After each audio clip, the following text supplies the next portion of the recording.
হ্যাঁ হ্যালো বাবা, হ্যালো বাবা, তুমি কোথায়? আমি হোটেলে আছি এখন। রাতে অনেক পড়াশোনা করছি তো, তাই এখন ঘুমাতে হবে। ওকে। দূর শালা, গার্লফ্রেন্ড ফোন করছে। হ্যালো জান, বলো।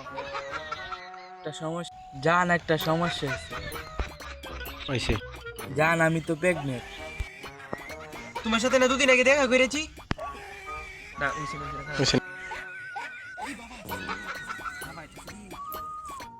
চালো দি কিরে তুই না হোস্টেল আসলি রে? বাবা, ভালো বন্ধু এরা, ভালো বন্ধু। রাস্তা দেখি ভালো বন্ধু। এটা কেডা? এটা আমার বন্ধু। বন্ধু আমার।